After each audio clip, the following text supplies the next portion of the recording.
Soy Fuencisla Casanova, psicóloga y psicoterapeuta con 30 años de ejercicio profesional. Comparto un informe sobre daños psicofísicos que ocasiona el adoctrinamiento en ideología de género, que es una aproximación al abordaje de un problema tan grave. Como ideología que es, carece de bases científicas, porque niega la biología, la fisiología, la anatomía y la psicología, lo que supone sustituir el hecho por la ficción y la autoridad de los padres por la autoridad gubernamental. Vamos a hacer un breve recorrido por la sexualidad infantil a la luz de las aportaciones científicas de la psicología dinámica, la psicología evolutiva y las neurociencias. El bebé es puro instinto y lo que busca es reducir la tensión y sentirse bien. Tiene sensaciones placenteras de carácter inespecífico, debido a su total inmadurez psicofísica. En la etapa de 0 a 5 años, comienzan a sentarse las bases de lo que será la sexualidad del adulto, así como las identificaciones no basadas en estereotipos como afirma la ideología de género, sino en la realidad biológica del dimorfismo sexual humano, o sea, dado que el hombre nace con un aparato reproductor inmaduro de hombre o mujer. Ese triángulo que forman el papá y la mamá, que se ofrecen como modelos de identificación con el niño o la niña, hace posible la adquisición de esa identidad. El ser humano tiende de forma natural a la integración de sus estructuras anatómicas, su realidad fisiológica y sus sentimientos como hombre o mujer. La única necesidad que tienen los niños en esos 5 primeros años de su vida en relación con la sexualidad para llegar a convertirse en un adulto pleno es que sus padres ofrezcan esos modelos de identificación en un entorno de amor y respeto mutuo y que satisfagan la curiosidad sexual que manifiesta en forma de preguntas acerca de su nacimiento y de dónde vienen los niños. Para un niño, obtener la respuesta de sus padres supone una gran satisfacción. Esta respuesta tiene que ser así, que debido al gran amor que se tiene en los mismos, fue deseado y se le dice cómo tiene lugar la cópula y su nacimiento. A partir de ahí, suele ser hacia los 4 años, el niño queda tranquilo y no quiere saber más. A los 5 años comienza un periodo que se extiende hasta la pubertad en que el común denominador de la sexualidad del niño y de la niña es la afánasis o desaparición del deseo e interés sexual. Se observa la casi desaparición de las actividades sexuales autoeróticas, la curiosidad y los deseos sexuales.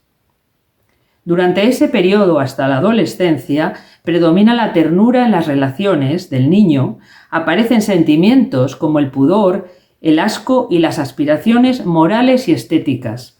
Se fortalece la voluntad y se está desarrollando el pensamiento, el esfuerzo, porque el niño está aprendiendo a diferir la recompensa, aprende a planificar su acción, a discernir entre el bien y el mal.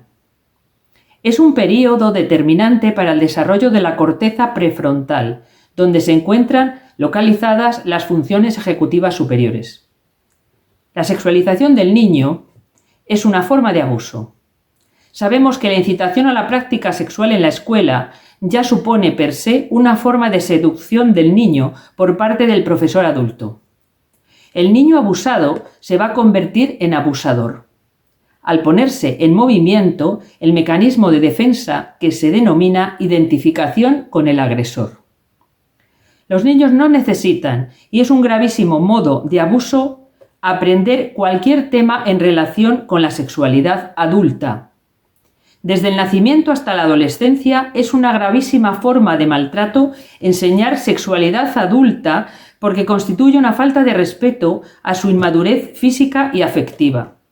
No es el heteropatriarcado el que reprime, sino la realidad biológica la que actúa en este sentido. Hay que esperar a la adolescencia, con todos los cambios hormonales y anatómicos, y en todo caso, son los padres los que conociendo la idiosincrasia del hijo y a quienes corresponde, responder a las dudas que planteen desde la sinceridad. Enseñar a todos los niños por igual, ignorando esas diferencias individuales, constituye otra forma de maltrato. Tanto el adoctrinamiento en ideología de género como cualquier otra forma de adoctrinamiento consiste en la programación de los seres humanos. Se les enseña a ser condescendientes, a decir sí y aceptar las propuestas de otros cuando se dé la secuencia o formulación adecuadas. A esto se llama hábito de la conformidad. El agente de influencia, gobierno, pretende la facilitación o provocación de una respuesta específica de condescendencia. Desencadena conductas automatizadas, rutinas, hábitos. Frente al hábito de pensar o reflexionar, se instaura, mediante persuasión manipulativa, el hábito de tener una satisfacción inmediata. Se automatiza la conducta sexual ante sensaciones de frustración, ansiedad y malestar de la índole que sea, anulando el proceso de pensamiento que se pondría en movimiento para buscar las causas de ese malestar. Se promueve en el niño la práctica sexual, con el engaño de que es la única forma que tiene de saber quién es y descubrir su identidad de género. Es justamente lo opuesto, ya que para saber quién es y conseguir la certeza respecto a su identidad, cuyas bases se sentaron de 0 a 5 años de vida, se tiene que poner a pensar y tal actividad sexual compulsiva obstaculiza el desarrollo del pensamiento. Esta conducta sexual automatizada conlleva una descarga de dopamina, que es la hormona del placer y de las adicciones. No hay que olvidar que el niño no tiene todavía establecido el control de impulsos. Es una conducta impulsiva, por tanto, que va unida a una gratificación inmediata. Tal forma de gratificación interfiere en el desarrollo de la corteza prefrontal, esta zona donde se localizan las funciones ejecutivas superiores, tales como la voluntad, la planificación, resolución de problemas, metacognición, la moralidad o la atención. Para favorecer este desarrollo, el niño tiene que aprender a diferir la gratificación y que no se trate de una gratificación impulsiva instintiva, sino social cultural, como son la vinculación basada en el amor y la ternura y el trabajo bien hecho. La práctica sexual del menor inmaduro debilita, como decimos, la corteza prefrontal. Conlleva carencias en todas estas funciones ejecutivas, fracaso escolar, destrucción de la moralidad, de los intereses estéticos en el niño, impide el impulso a la cultura y daña gravemente la vinculación afectiva y el esfuerzo para la consecución de metas. Cada vez va a ser más frecuente el trastorno de atención e hiperactividad, que incluye una combinación de problemas persistentes que con frecuencia continúan en la edad adulta, tales como la dificultad para mantener la atención, hiperactividad y comportamiento impulsivo, o sea, con tendencia a actuar sin pensar en las consecuencias de sus actos. Otro efecto psicológico es la intolerancia a la frustración. Lo quieren todo ya. A falta del correcto control de impulsos y moralidad, pueden ser personas agresivas que podrían caer en la delincuencia.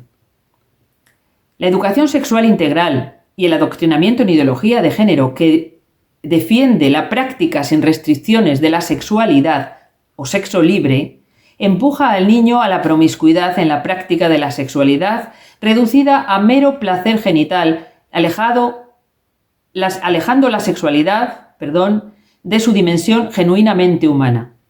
Viene a destruir la vinculación entre las personas basada en el amor y el establecimiento de vínculos familiares, que es el anclaje psicoafectivo del ser humano, y que al vaciarlo de su verdadera identidad y sentimiento de pertenencia, lo lleva a sufrir desarraigo, desesperación, pérdida del sentido de la vida, soledad y vacío.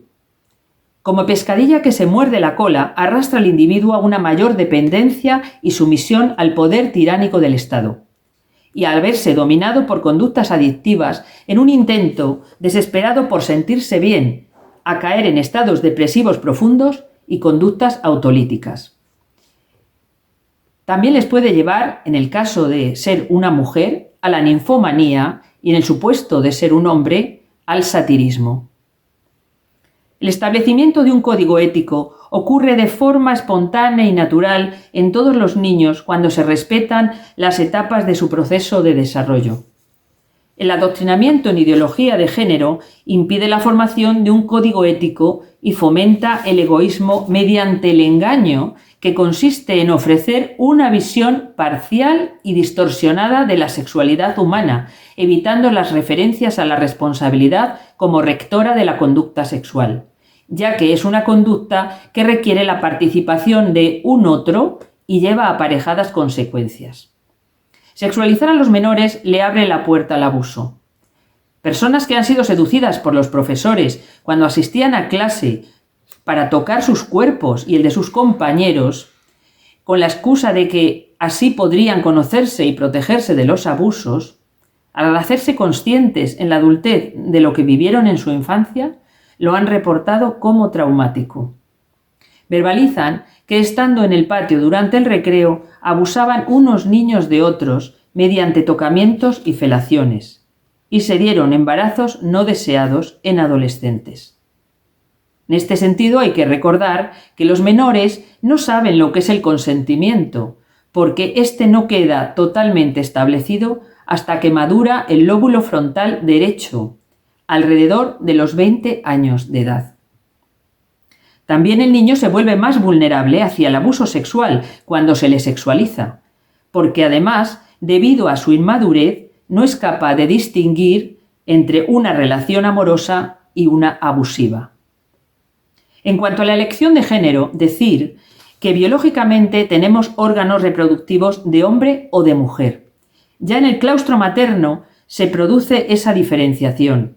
Las bases de la identidad sexual, esto es, sentirnos y sabernos hombre o mujer, se establecen en los primeros años de vida, de 0 a 5.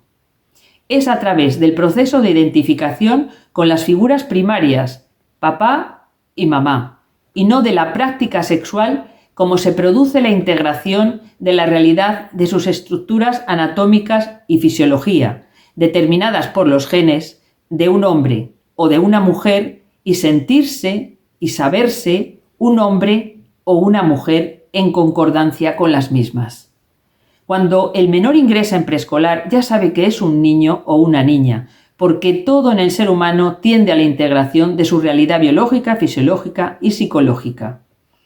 Pero como es evidente, si se le somete a un proceso persuasivo, manipulativo, de adoctrinamiento en ideología de género, dada su inmadurez y aún vacilante yo identitario, se le lleva a confusión y a abrazar las más peregrinas identidades. El efecto es la distorsión de la realidad.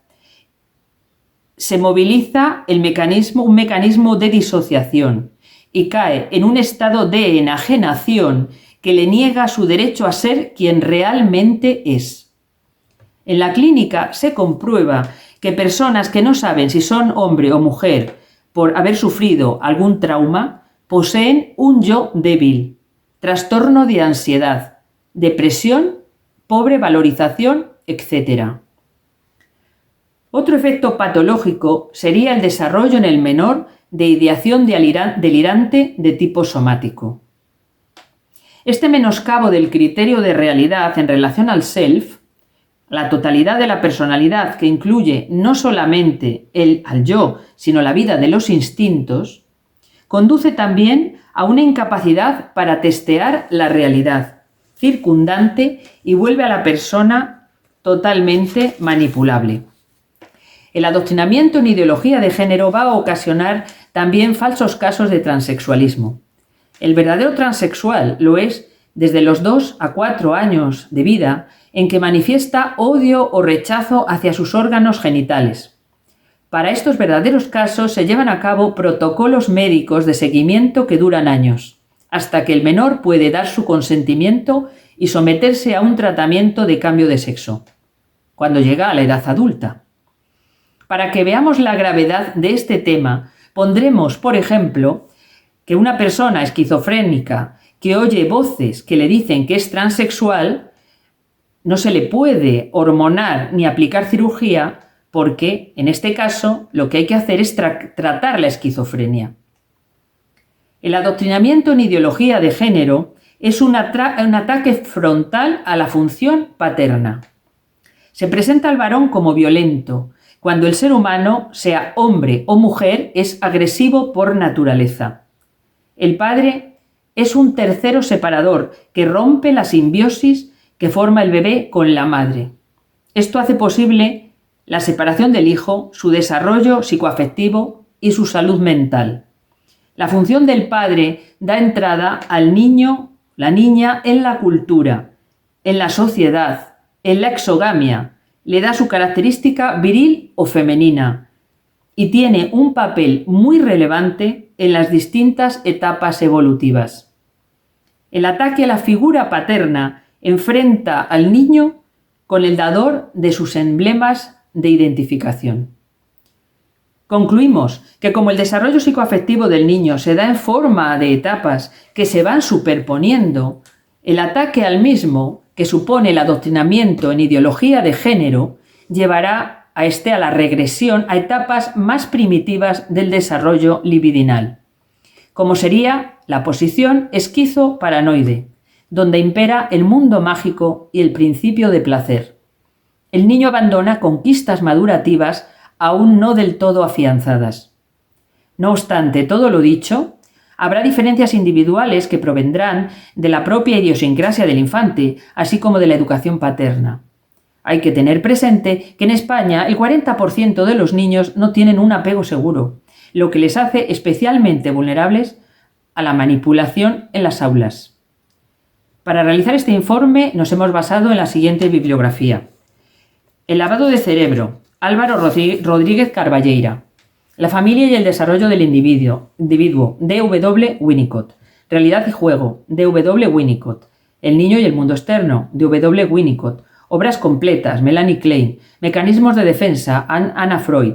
Obras completas, Sigmund Freud. Psicobiología del desarrollo, Santiago Segovia y Antonio Guillamón. Fisiología médica, Gannon. Diccionario de psicoanálisis de Jean Laplanche y Pontalis. La función paterna en la clínica freudiana, Daniel E. Schoffer. Aportaciones recientes en psicopatología, Bonifacio Sandín. Psicología del niño, Jean Piaget.